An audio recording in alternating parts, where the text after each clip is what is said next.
Hi, I'm Anna McLoughlin, and I'm here with Dr. Matt Shelton, and we are going to discuss the cancellation of the public hearings of government officials from the Royal Commission of Inquiry, which was starting next Wednesday, particularly the refusal of Aisha Verrall, Grant Robertson, Jacinda Ardern, and Chris Hipkins to appear before this public hearing panel. So thanks for being here with me, Matt. Oh, you're welcome, Anna. Yeah, it's big news, I guess. Certainly is. It's a bit of a shock. I wonder if it's showing their hand a little bit. What do you think? Yeah, I wonder, is it though a big shock? I mean, I wasn't that surprised. Disappointed, of course, and I mean, it looks terrible for everyone, really. And we've had 2 days of sort of explanations and some interviews by the ministers concerned. Um, the people that you named, of course, were high-profile government ministers, and I mean, Chris Hipkins is still the leader of the Labour Party. And he got a bit of a nudge up uh, early in this latest poll earlier this week. I think it was out, which was a bit of a surprise. So of course, his refusal, along with his buddies, has brought out the opposition. Well, they were the opposition politicians, and this is very important. But the current government ministers are now, rubbing their hands and taking the opportunity, the sort of populist theatre that politics is about, to launch him with criticism. And maybe we're getting a bit ahead of ourselves, but I just, noted that because, these people were in opposition, but, they rubber stamped a lot of what the ruling Labour government, during the worst, I suppose, of the COVID management rollout. So, there's a lot of theatre, but I think the key things to take away, I suppose, are the kind of the rationalizations from both the Commission and what Chris Hipkins has said in an interview today. And he's the only one I've really heard give any sort of detail. And he said some very interesting things. But the Commission itself put out a notice yesterday saying that because these four were not going to attend, they were cancelling the whole week. But what interests me is that we didn't see the list of who else was scheduled to attend, and you can pack a lot of people into a week, as they did a few weeks ago when we were up in Auckland. Um, so you could say, well, they lost maybe 1, possibly 2 days of public-facing interviews, but they could have still bashed on with everyone else. It would have made the kind of disappearing MPs look a bit stink, but that's fine. But they sort of canned the whole thing, and it's hard not to be suspicious. I mean, we're already cynical, and I suppose expecting, probably a whitewash of some sort amongst, the range of possibilities we're going to get out of this. And it doesn't sort of help that perception, but to be fair, as fair as we can be to the commissioners, they did say, look, this isn't going to change our work much. We've already heard from these people. And chances are we wouldn't have heard anything different from what they've already said in private, which would have been thoroughly, lawyered up and checked, I'm sure.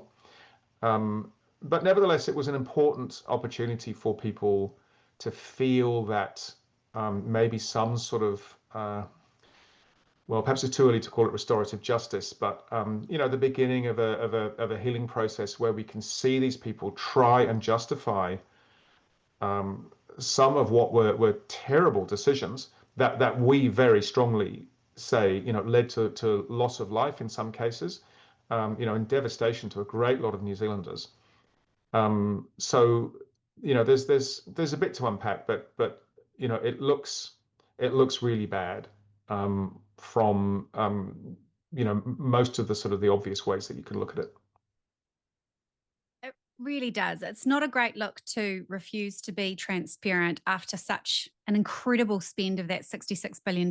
But what I want to go back to is yesterday when Chris Hipkins was interviewed, obviously by media in the gallery, he said that he had appeared before the commission with a 2 hour time slot, and they gave up after 1 hour because they ran out of questions.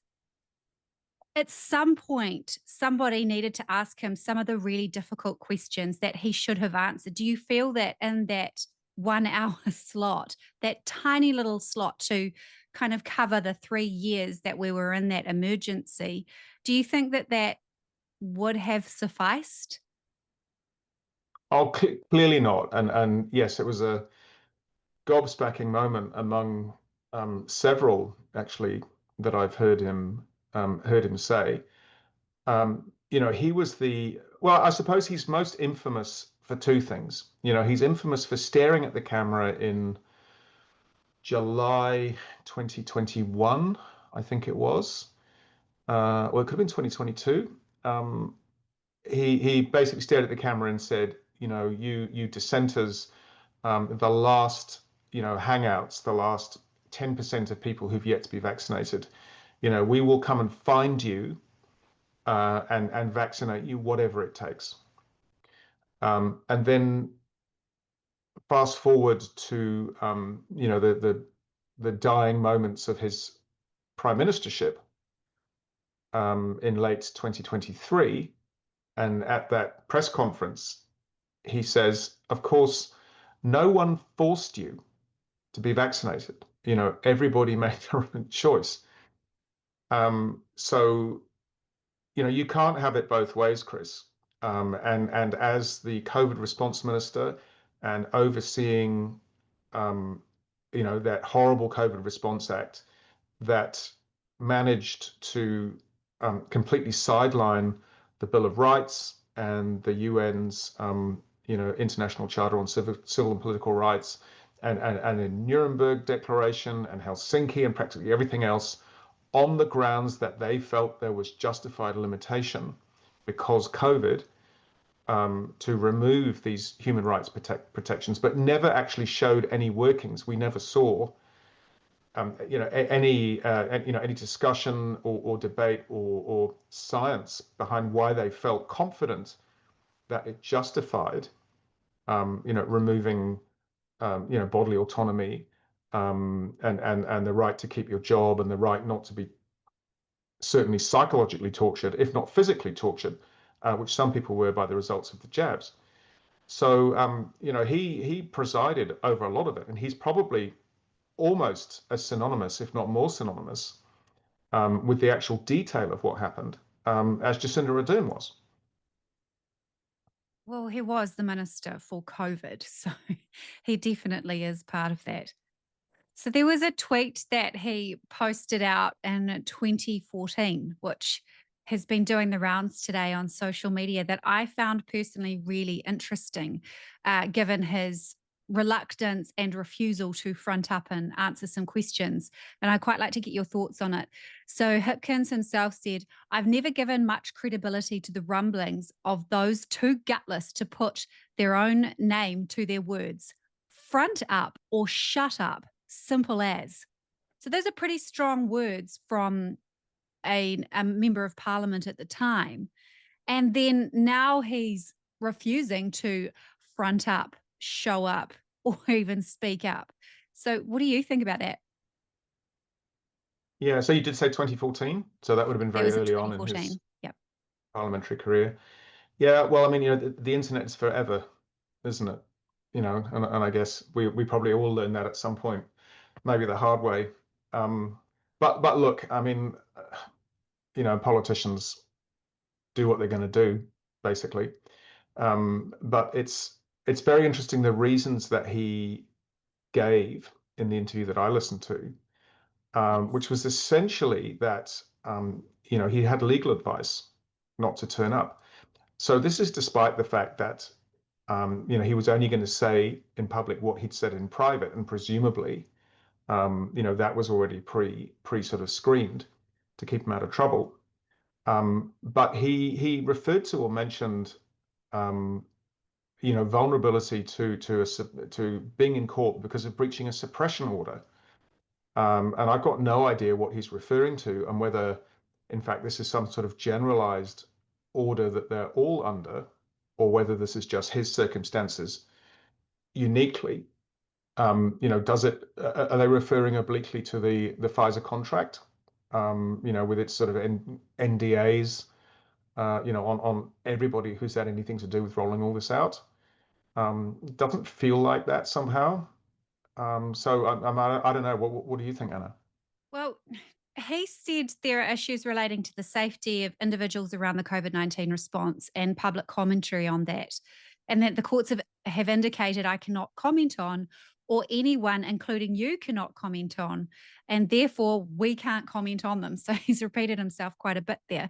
But why is it relating to the safety of individuals? They're looking at potential vaccine harm and the extent of that, and also the mandates. So, if he's talking about issues relating to the safety of individuals, uh, that is not entirely relevant to the potential questioning or the line of questions that he would be asked in a public hearing. So technically, he still could go and maybe skirt around those issues where there is the suppression orders and actually answer some hard questions from the commission.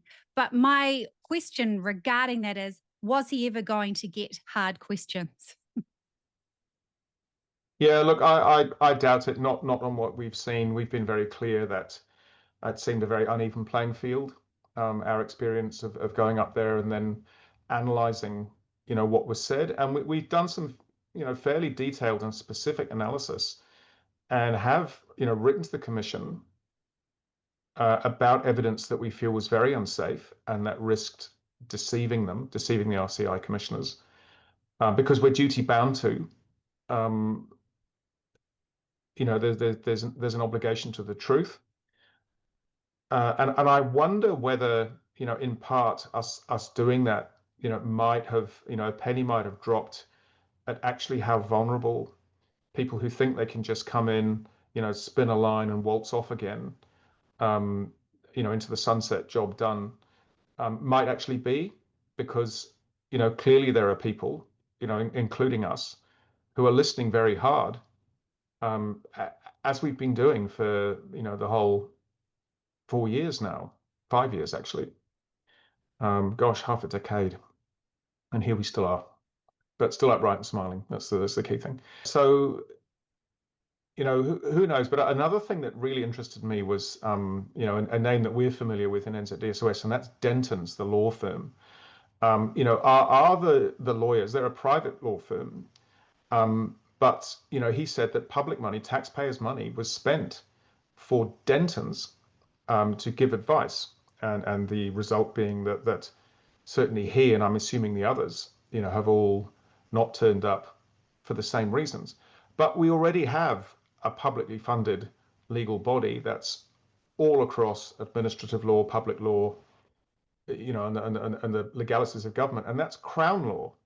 So why wasn't their advice good enough? And almost always, Crown law is, involved in helping people helping officials, prepare for giving evidence and affidavits in court cases and things.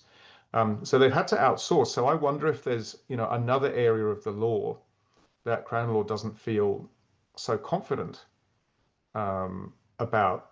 So they've had to kind of outsource this. And I mean, that intrigues me. And of course, we're all hoping and expecting that at some point, a proper process that's really going to pull everything apart and examine exactly, who did what to whom and when. We'd all like to see that, of course. And I wonder if there's some damage limitation or some thinking down the line, and they're suddenly realizing they have to be much more careful, perhaps, about what they say in public now. The bottom line is we don't know, but, there's an answer somewhere, and it's probably, a somewhat cynical one. Yeah, I have an issue with Dentons and the fact that they're a private entity. They're not accountable to the public. I mean, we elect these people, these politicians, to represent us as New Zealanders.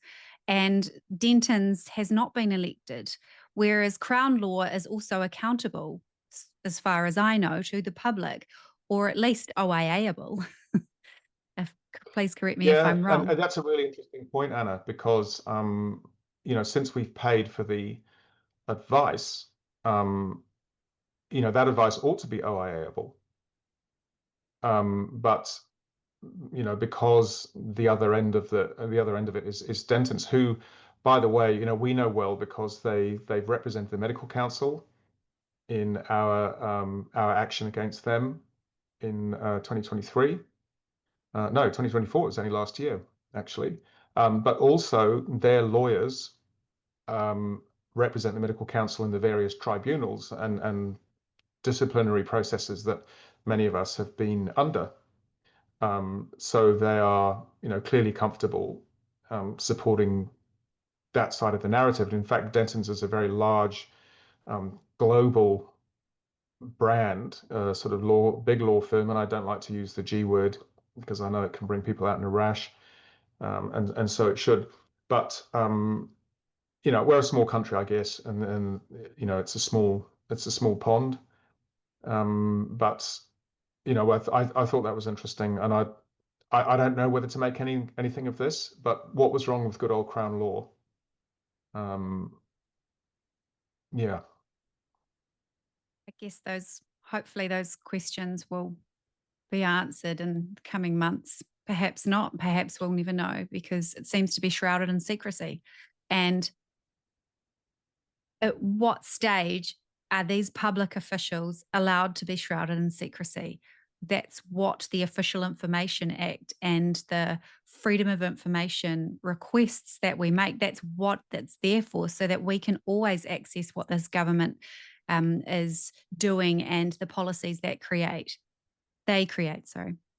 I find it interesting that Ardern has also refused to front up to the inquiry, given the fact that she's always uh, declared transparency and required accountability from MPs.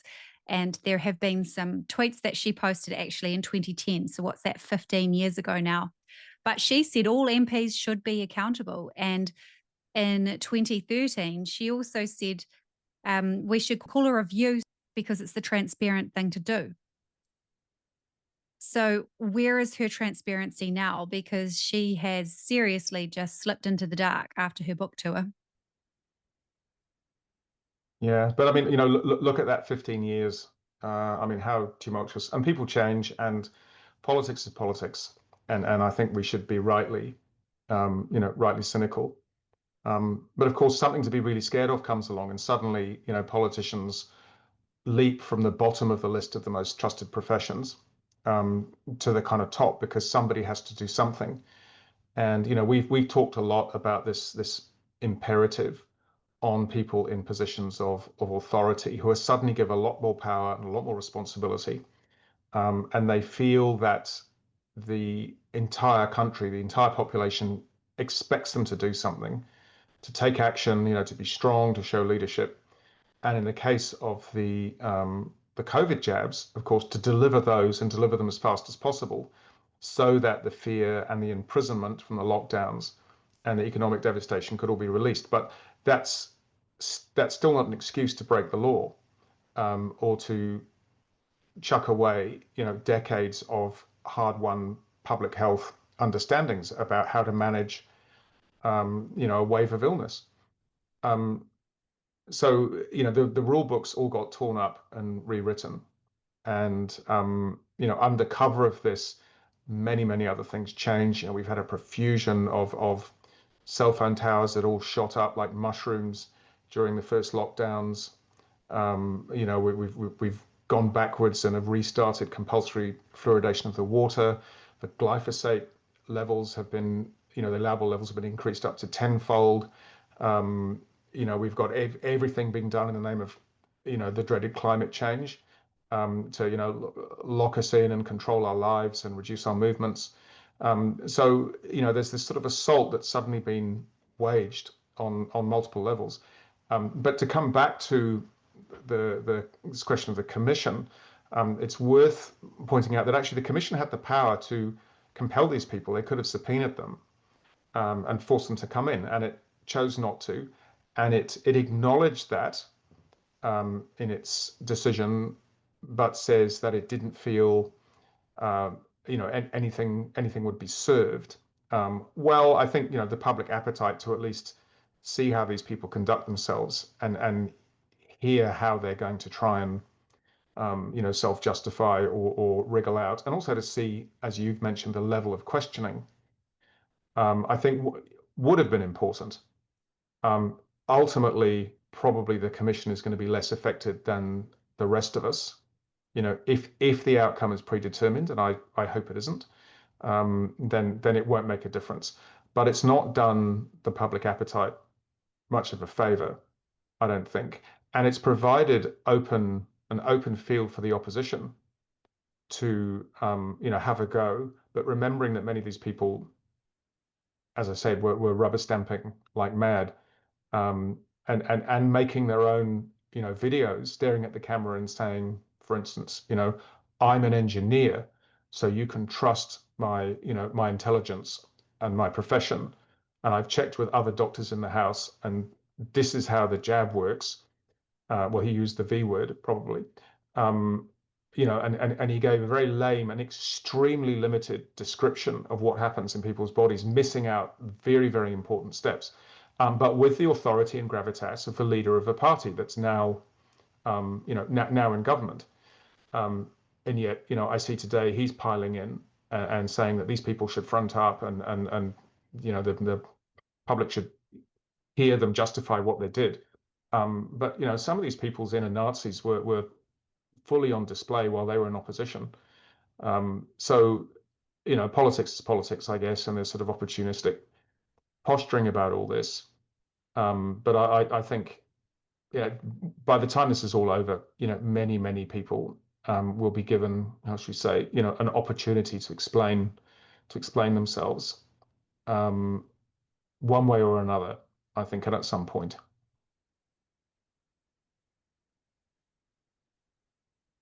Yep, I guess so. But these people throughout the COVID response gave themselves awards. They gave themselves a whole lot of money. They gave themselves really great press, and they absolutely slandered anybody who had a different opinion. And they are not being held accountable to come and face what has happened. I just think that it's first off, regardless of what you think of vaccines or the COVID response or anything, somebody who spends $66 billion of national taxpayer money on a response needs to come up to the inquiry and actually describe how they spent that money and why it wasn't wasted. So even if it was all good and absolutely wonderful and everybody loved it, they still should be able to prove that they did the right thing. And they are not doing that. Nobody is being held accountable. And also, Ashley Bloomfield, who was the Director General of Health throughout the majority of the response, um, he's not even on the list of people who've refused, but he's also not being discussed. What do you think about that? Yeah, so 66 billion. I thought about that number, and for 5 million people, it's what, $13,000 each. So if they'd just given us all 13 grand, and just let COVID come in and out, it would have all come and gone in 6 or 8 weeks. And I'm not saying this as a doctor with a current practicing certificate, but it's not rocket science to look back and see how long things like swine flu and your average flu pandemic that comes through takes. It comes, does its thing, and leaves people with their herd immunity, those that didn't have it before. So, but here we are 5 years later, and there's still rolling waves of COVID. It's become a sort of chronic endemic, cause of quite unpleasant illness for prolonged periods of time for lots of people. And we've talked a lot about why we think that is, and it's fairly straightforward immunology, how that might happen from the injection campaign. But I come back to being curious, who else has been let off the hook? There have been a whole bunch of government people, including names like Ashley Bloomfield, perhaps Ian Town, the chief medical officer or medical advisor to the government, and a bunch of other people. And I guess we'll never know. I guess we'll never know, and that may or may never be released. But someone we just genuinely hope at some point someone will be able to ask them the hard questions and they can at least make an attempt to respond, I guess. As so many lives have been heavily impacted by this response and changed forever, whether it was just through mandates, whether it was just through lockdowns or vaccine harm and injury itself. But there needs to be discussion, there needs to be acknowledgement, in my opinion, of what has gone on that actually might help people sort of find at least some closure. Yeah, I mean, I think of the five families, only who've been officially acknowledged as having somebody die post-vaccination. Um, five of we say, of course, many, many more than that. And there are multiple ways to um, prove that, really. You can triangulate on the fact of 2 or 3 orders of magnitude greater than that, um, just in New Zealand. But what? So what about those five families who've had a loved one taken away? They took one for the team, and the many thousands, nearly 70,000 people whose injuries were reported to the calm system, which dramatically underreports. 20 or 30,000 of those were classified by calm itself as serious. And contrast that with this still absolute silence from government officials, and current serving ministers who we have written to, 3 or 4 times since they came into power, who are only too happy to jump on the bandwagon right now and say, oh, why aren't these past ministers who've wrecked the country, financially at least, not fronting up, and what are they hiding? But they're all part of what looks like a cover up, smells like one. Um, I don't think that many people have been served by this episode this week. Apart from the people concerned, who we're supposed to show. So I guess we plow on. We haven't put our lives on hold. We're not going to sit waiting for 6 months for the commission to, disappoint us perhaps with their different take on what all the evidence has said. But there are some things to take hope from, and one is that the commissioners have verbalized the fact of vaccine injury. They've acknowledged that people were harmed, and they've said that they're interested in how many, quantifying that if possible, extent of harm, and causation. But they had the opportunity to question the country's best known vaccinologist on that, in Auckland several weeks ago, uh, and they didn't. She was allowed to just blithely dismiss the fact of vaccine injury, and painted the injection rather, as a benign thing, for which there was no evidence of any of all the things that we've been saying happens to people. And she wasn't challenged on that. So I just hope that the commissioners realise that they're being watched very closely, and that they really do get stuck into all the evidence that they've been given, and what they've heard certainly in private, which was really more substantial than Voices for Freedom and ourselves and Linda Wharton and the Health Forum were able to get across in our brief time in the public section. And I think they're going to have to work hard, I think, to rebuild our trust. But I think the commission has shown signs that it does actually care about what people think. It is worried about how this looks. And I guess they had no choice in what's happened except to decide not to issue compulsion orders. And that's an interesting decision. But I really hope in good faith they read and learn, and they remember, and they cross correlate, and they check the references, and they learn the science, and they do the right thing in sticking some blame down somewhere for everything that's happened. Yeah. I feel though, even though they're not showing up, which is really truly abhorrent, to be perfectly honest, they have shown this dismissal of refusing to show up has kind of exposed their uh, pompous arrogance, I guess you would call it, to dismiss the people of New Zealand whose lives were truly impacted by the COVID response. And hopefully, that kind of communication, even though it's nonverbal, it's just through action, that can be included in the final report of the Royal Commission of Inquiry. Yeah, well, it's quite consistent with the deafness all the way through to the very clear evidence of harm that emerged. Well, it was already fully emerged before the first jab was given here in New Zealand.